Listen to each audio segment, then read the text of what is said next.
నా సాధనాత్మక అనుభూతులు, ఆ మార్గంలో వెళుతున్నప్పుడు నేను ఎదుర్కొన్న ఒడిదుడుకులు ఎందుకు చర్చిస్తున్నానంటే, ఎవరైనా ఆధ్యాత్మిక ప్రగతి దిశలో నడవాలని ప్రయత్నిస్తే నేటి పరిస్థితులలో ఏమి చేయాలో వారు తెలుసుకొనగలుగుతారు.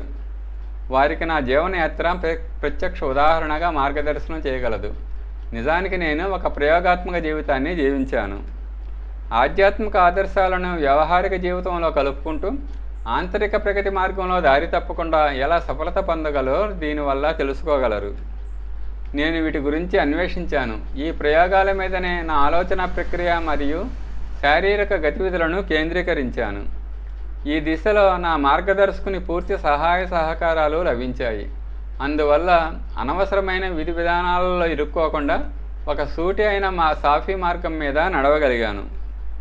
దాని గురించి ఈ పంక్తుల్లో ఎందుకు చర్చిస్తున్నాను అంటే, ఆధ్యాత్మిక మార్గాలలో నడుస్తూ సునిశ్చిత సఫలత పొందటానికి ప్రత్యక్ష ఉదాహరణగా, అనుకరించడానికి వారికి ఒక ప్రామాణిక ఆధారం నా జీవితం ద్వారా లభించగలదు. ఆత్మిక ప్రగతి మార్గంలో ఒక సునిశ్చిత క్రమబద్ధ యోజనానుసారం నడుస్తూ నేను ఒక హద్దు వరకు నా లక్ష్యాన్ని సాధించాను. దీనిని బట్టి నా పరిశ్రమ నిరర్ధకం కాలేదని, నా ప్రయోగం సఫలమైనదే అని ఖచ్చితంగా చెప్పగలను. ఏ సిద్ధులు, విభూతులు, ఉపలబ్ధులు పొందానో వాటిని నేను చర్చించుట ఉచితం కాదు. వాటిని తెలుసుకొనుట, వినుట, పరిశోధన చేయుట నేను శరీరం త్యజించిన తర్వాతే జరగాలి.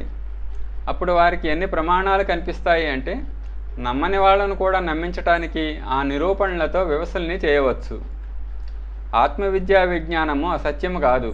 ఆ మార్గము పైన పద్ధతి ప్రకారం అడుగులు వేసేవారికి ఆశించే సఫలత ఖచ్చితంగా లభిస్తుంది.